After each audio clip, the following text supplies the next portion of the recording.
benvenuti a questa edizione di TG Sicilia. Vediamo insieme i principali titoli. Minacce di morte al sindaco di Carlentini, in una busta lettera minatoria e un bossolo. Chi ha agito è solo un vigliacco, commenta il primo cittadino, solidarietà dalla politica. La tragedia che unisce Germania e Sicilia, un'intera famiglia è morta a causa di una violenta esplosione che ha distrutto la loro abitazione, veglia di preghiera a Castellammare del Golfo. Sicilia orientale, svegliata da una forte scossa di terremoto, epicentro al largo di Reggio Calabria, paura ma nessun danno a Messina, Catania e Siracusa. Una spaccata da 13.000 euro, spettacolare colpo in un noto supermercato di Nesima nel Catanese, i rapinatori sradicano con un escavatore la cassaforte. Il flop dei test di medicina, promossi poco più della metà degli studenti a Palermo, meno a Catania e appena 1 su 4 a Messina. Il Ministero apre al recupero degli esami per evitare posti vuoti, ma non tutti riusciranno ad entrare. Televisione e spettacolo festeggiano gli 80 anni di Leo Gullotta, grande artista catanese, inossidabile protagonista a teatro, al cinema e nell'intrattenimento. Calcio, domenica di campionato per Palermo e Catania, i rosanero in B domani a Mantova riprendono la corsa, mentre i rossazzurri in C attendono la Cavese per cercare i 3 punti dopo il paro di Foggia. Scottante sconfitta per il Trapani, battuto 2-1 oggi pomeriggio dal Latina.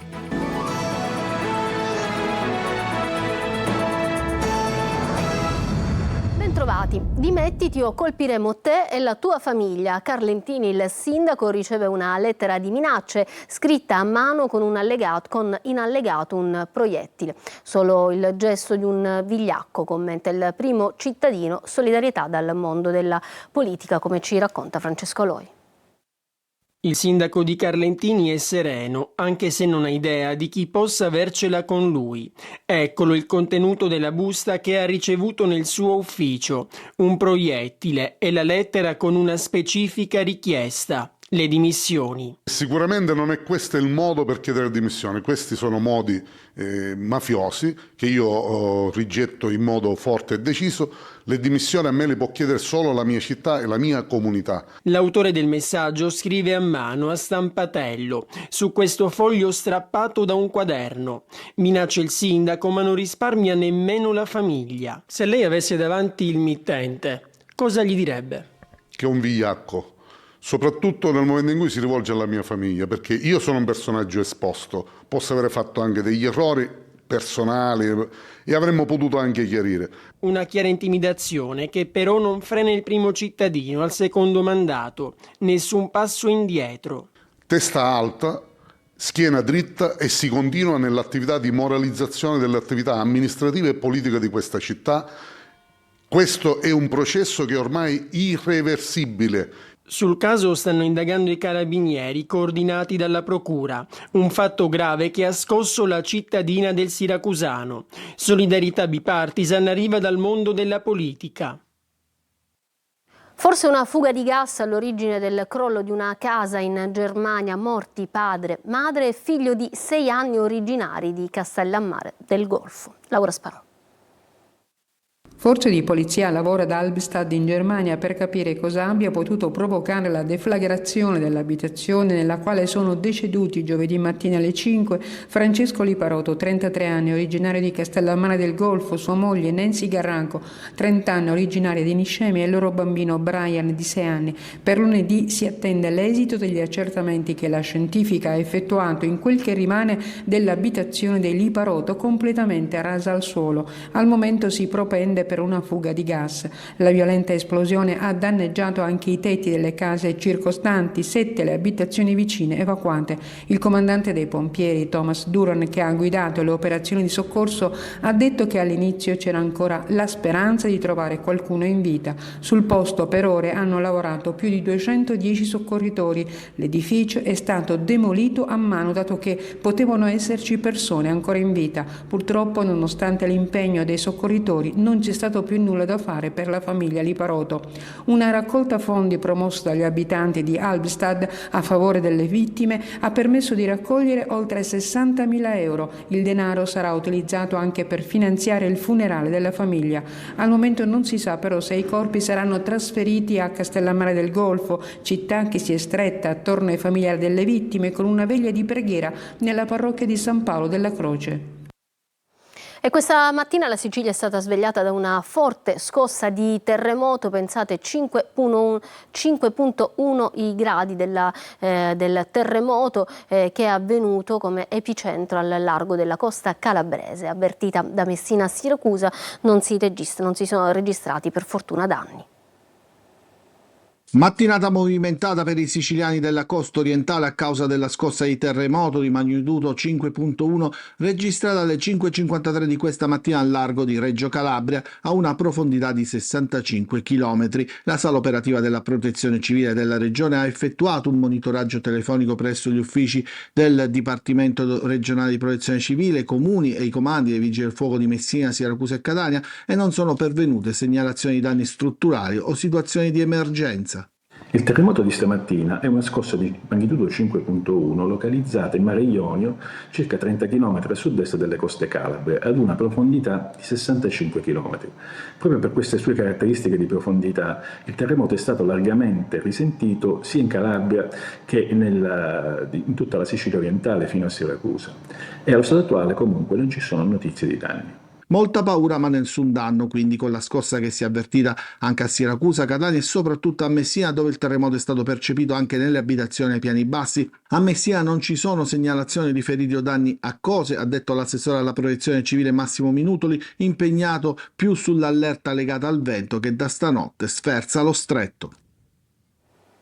Comiso festeggia la liberazione di Biagio Pilieri, politico e giornalista detenuto nelle carceri di Caracas. A Palermo centinaia di persone protestano invece contro la guerra e l'intervento militare di Trump in Venezuela. Veronica Barbarino. A Comiso la comunità venezuelana festeggia. Con sollievo e sentimento di speranza accoglie la liberazione di Biagio Pilieri, politico e giornalista compaesano, detenuto per un anno nelle carceri di Caracas. Pilieri, che negli ultimi anni aveva denunciato censura e repressione dell'informazione in Venezuela ed è leader del partito Convergenza, era stato accusato di terrorismo e tradimento alla patria. La sua scarcerazione, avvenuta insieme a quella di altri prigionieri politici, è vista come un segnale positivo dalla comunità venezuelana di Comiso, che considera l'intervento americano una risposta a un grido di aiuto. Non c'è stata un'altra maniera di fermare a questa dittatura che non sia l'intervenzione militare che c'è stato il 3 gennaio. E quindi ora passiamo alla fase della transizione, che non penso che ci vorrà molto, per ovviamente riacquistare la tranquillità, la serenità, la stabilità che veramente tutti ci meritiamo. E mentre a Comiso si festeggia, a Palermo si chiede pace e disarmo. In Piazza Verdi in tantissimi protestano contro l'aggressione al Venezuela da parte del governo statunitense e manifestano solidarietà ai popoli oppressi. I partecipanti hanno condannato l'uso della guerra come strumento di risoluzione dei conflitti tra stati, definendola una palese violazione del diritto internazionale, e hanno criticato l'atteggiamento del governo Meloni, accusato di aver avallato un atto di pirateria internazionale. A Catania adesso audace e spettacolare furto con spaccata ennesima. I malviventi mettono in moto un escavatore e sradicano la cassaforte del supermercato. 13.000 euro il bottino e danni ingenti al locale. Il mezzo meccanico che vedete nelle immagini impiegato nei lavori del comune per la riqualificazione della piazzetta proprio di fronte al supermercato è stato utilizzato per spaccare la saracinesca e rubare la cassaforte. Sulla vicenda indaga la polizia, che ha acquisito le immagini dei sistemi di videosorveglianza, diverse le telecamere infatti presenti sul posto che potrebbero fornire elementi utili agli investigatori.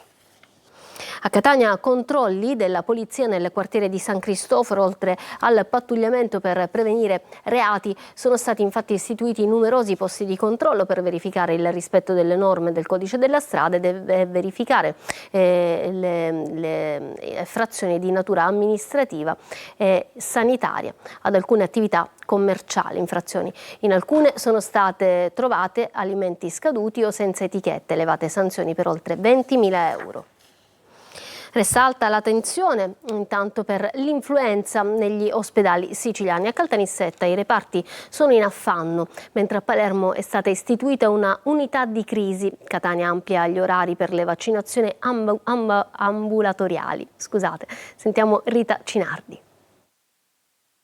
Continua l'emergenza negli ospedali siciliani, ormai sotto pressione a causa del picco influenzale che è coinciso con le festività, e se qualcuno pensa che il peggio sia passato, secondo gli esperti non è così. Nei prossimi giorni, con la riapertura delle scuole, il ritorno in classe di bimbi e ragazzi potrebbe favorire nuovi contagi, aggravando ulteriormente la situazione. Il problema non riguarda solo i grandi centri della Sicilia. A Caltanissetta il pronto soccorso è da giorni in affanno, così come il reparto di pneumologia. In questo momento noi abbiamo ricoverato in reparto 20 pazienti su una dotazione di 12 posti letto.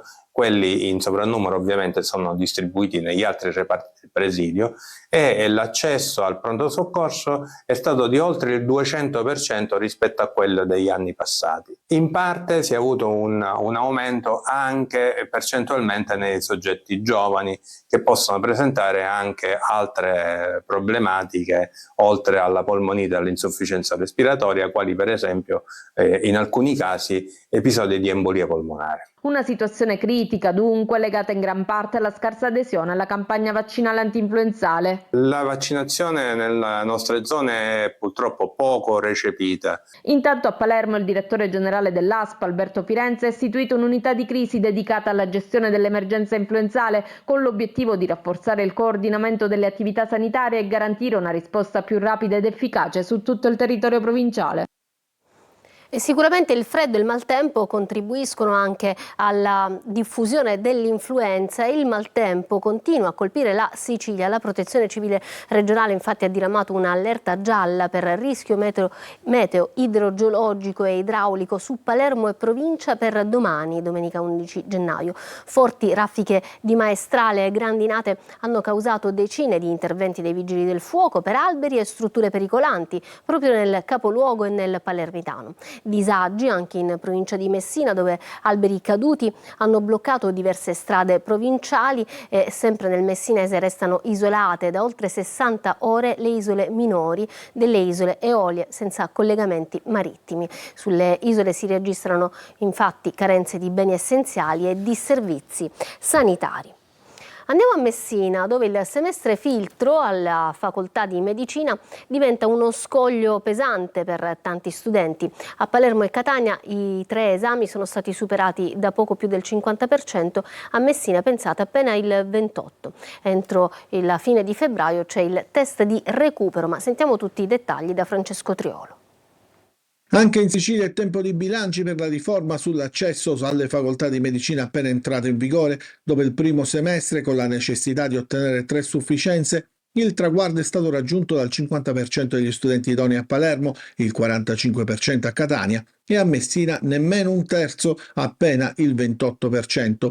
Chi non ha superato questo primo scoglio dovrà superare i test di riparazione in 1 o 2 materie per potersi iscrivere al secondo semestre, che scatterà il 1 marzo. Le materie da superare erano fisica, chimica e biologia, con 2 appelli a disposizione.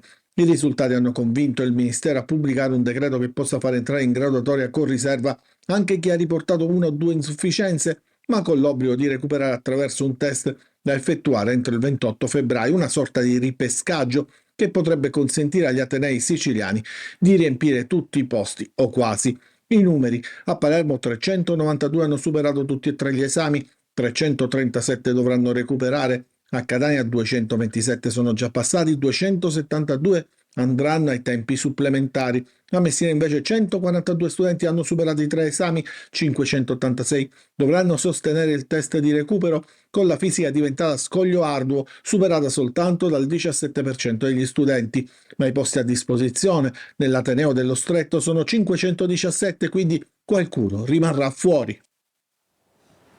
L'autoporto, emblema dello spreco alla siciliana, doveva essere infatti il cuore della logistica siciliana, è diventato l'ennesimo simbolo di spreco e abbandono. 6 milioni di euro pubblici, un'infrastruttura mai entrata in funzione e oggi devastata, come ci racconta Gerry Italia in questo suo viaggio. La provinciale 68 attraversa serre e campagne, poi la svolta sulla 91, dopo poche centinaia di metri il colpo d'occhio è desolante. L'autoporto di Vittoria, inaugurato nel 2016, costato 6 milioni di euro, mai realmente operativo. Oggi è solo silenzio, ruggine e degrado. Le immagini raccontano più di qualsiasi parola: asfalto spaccato, erbacce che crescono sulle corsie d'accesso, recinzioni divelte, porte e finestre sparite, sanitari distrutti, cavi di rame rubati, tombini aperti, un'opera pubblica ridotta a un guscio vuoto, saccheggiato pezzo dopo pezzo. Eppure siamo in una posizione strategica, accanto all'aeroporto di Comiso, a pochi chilometri dal mercato ortofrutticolo di Vittoria, secondo in Italia, e a 50 chilometri dal porto di Pozzallo. Qui doveva nascere il nodo del trasporto intermodale, l'unico autoporto completato in Sicilia, ma mai utilizzato. Il posto è ormai diventato una discarica di rifiuti speciali.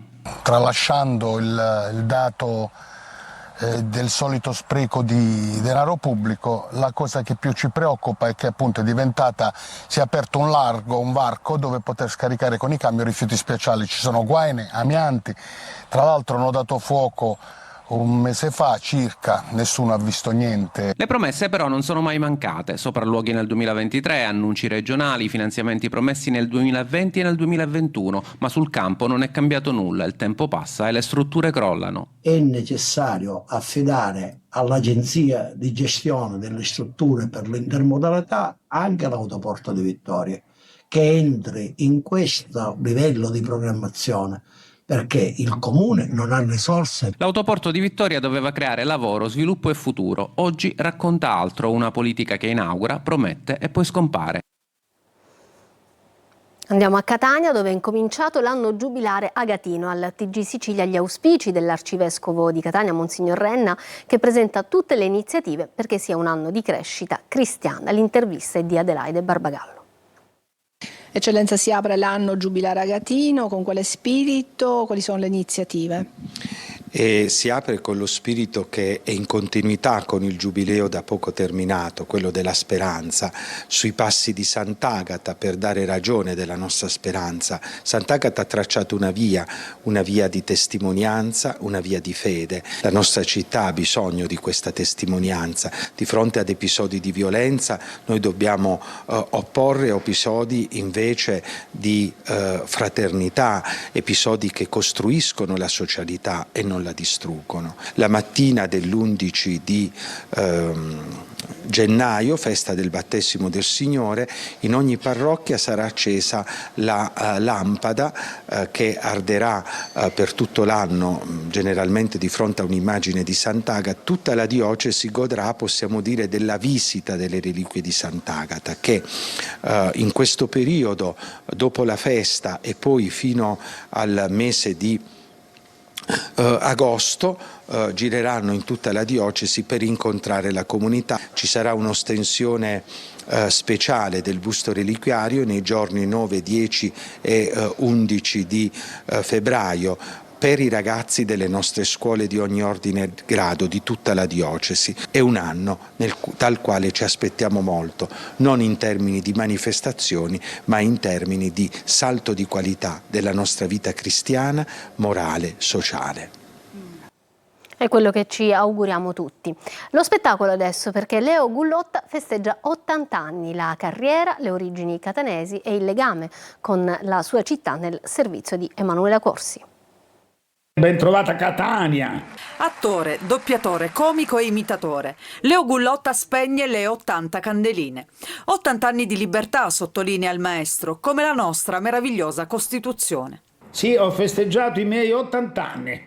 È bello poterlo dire. Li ho festeggiati nel modo più semplice, ma più autentici. 80 è il segnale che ho vissuto nel mio paese, 80 anni di libertà.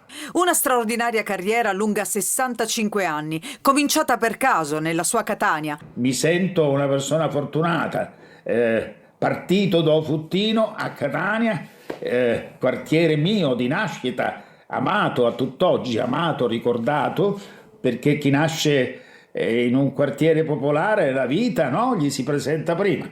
Ho cercato di essere, come mi ha insegnato il mio grande amico, commediografo, ma meraviglioso giornalista come Pippo Fava, mi ha insegnato a battersi per la libertà, per i diritti, per le cose giuste, per il cancro che abbiamo e non soltanto nella nostra terra, la mafia.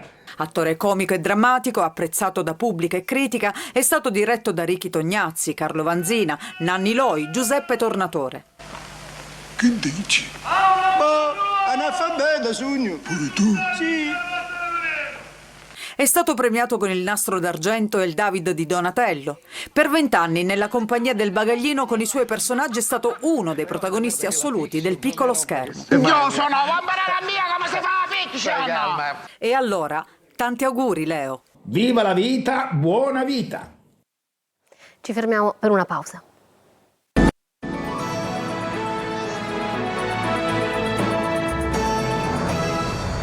Ritorniamo in studio con lo sport, prima gara del 2026 domani per il Palermo che giocherà sul campo del Mantova. Inzaghi ritrova tutto il gruppo al completo. Sentiamo Marco Gullà.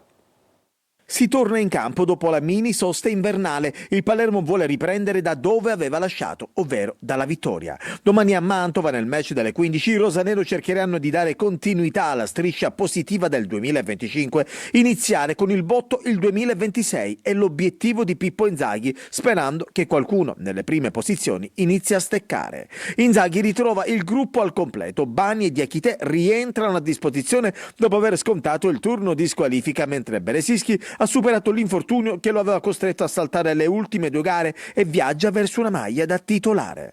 A Mantova, dunque, l'allenatore dovrebbe riproporre l'11 tipo che aveva garantito continuità e solidità nell'ultimo ciclo di partite. In avanti Palumbo e poi Ampalo partiranno dal primo minuto. L'altro posto, sulla tre quarti, dovrebbe essere di Leduaron con Vasic come prima alternativa, in attesa di eventuali novità dal calciomercato. Anche a centrocampo pochi dubbi con Ranocchi e Segre in mezzo al campo, Pierozzi e Augello sulle corsie esterne. Dopo la sfida di Mantova, il direttore sportivo Osti accelererà sul mercato per regalare ad Inzaghi il sostituto di Brunori. L'obiettivo numero 1 resta sempre Tramoni del Pisa. Anche il Catania domani in campo, al Massimino riceve la Cavese. L'obiettivo è riprendere a fare i 3 punti dopo il pareggio di Foggia. Marco Carli. 18 finali, così vengono viste in casa Catania le partite che separano dalla fine del campionato, della stagione regolare. Di corsa verso l'obiettivo che al momento è lontano 2 punti, la testa della classifica dove adesso c'è il Benevento. La prima delle 18 finali al Massimino, dove finora la squadra di Toscano ha fatto percorso quasi netto. Avversario la Cavese, nella corsa conterà tutto, l'approccio, la mentalità e i particolari. Noi dobbiamo tornare a prendere il nostro cammino perché è un gruppo di ragazzi che vuole crescere, che vuole migliorare sempre. Non vorrei avere quella percezione che quando sembrano le partite facili, che hai in mano la partita, il possesso, la pericolosità, noi quella cattiveria di ammazzare o di portare la partita sui nostri binari ancora ci manca e la dobbiamo avere. La squalifica di Celli porta Toscano a cambiare in difesa. Allegretto è pronto insieme a Pieraccini per completare il terzetto arretrato insieme a Di Gennaro. Probabile conferma della coppia Quaini di Tacchio a centrocampo, mentre davanti con Jimenez alle spalle di Forte torna Lunetta. Fra i disponibili Bruzzaniti e Caturano. Tornerà tra i convocati perché da mercoledì si è aggregato al gruppo dopo che era stato fermo domenica scorsa per questo attacco influenzale. Anche Giovanni Bruzzaniti sarà tra i disponibili, anche se si è aggregato mercoledì, ha iniziato a spingere con la squadra da mercoledì, però abbiamo un'altra arma in più nel nostro organico. Catania Cavese sarà seguita da Telecolor con diretta stadio, collegamenti dal Massimino a partire dalle 14, commenti da studio e alla fine le parole in anteprima del tecnico e dei protagonisti dell'incontro. Una sconfitta che brucia per il Trapani, battuto 2-1 dal Latina per la 21esima giornata del campionato di Serie C. Cammarasana. Non riesce a portare via un risultato positivo da Latina il Trapani in una partita decisa da 3 calci piazzati. quasi tutte concentrate nel primo tempo le occasioni migliori, col Trapani suo malgrado costretto presto a fare a meno di due pedine importanti come Di Noia e Palmieri e a rivoluzionare il centrocampo. Prima occasione comunque per il Trapani all'11°, imprecisa però la conclusione di Fischnaller. In una delle sue poche occasioni offensive al 20° il Latina sblocca il risultato, punizione dalla sinistra di Riccardi e deviazione vincente di testa di Parisi. La risposta del Trapani alla mezz'ora sugli sviluppi di un angolo di Benedetti, corta respinta della difesa e Salines mette a segno il gol del pari. Il Trapani insiste in avanti, ma al 34° è sorpreso in contropiede. Riccardi viene atterrato da Motok e l'arbitro concede il rigore che Parisi trasforma. Si va al secondo tempo ed al quarto è rigore per il Trapani, palla su un braccio di un difensore. Fischnaller si presenta sul dischetto ma si fa respingere la conclusione da Matteo Basti. Al 57° lo stesso Fischnaller prova a farsi perdonare, ma il suo destro è impreciso. Poi più nulla, con il Trapani privo di idee ed il Latino che bada a gestire il risultato senza rischiare. Ci fermiamo ancora per una pausa, tra poco l'ultima notizia.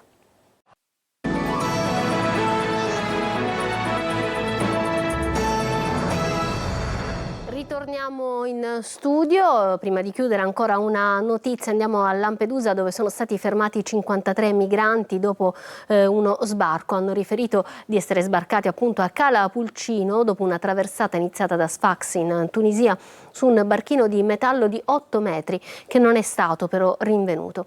Ritrovato nel gruppo anche 15 donne e 5 minorenni, tutti sono stati portati all'hotspot di Contrada in Briacola. Non ci sono ulteriori notizie per questa edizione del telegiornale. Noi vi auguriamo un buon proseguimento di serata. Grazie per essere stati con noi. Arrivederci.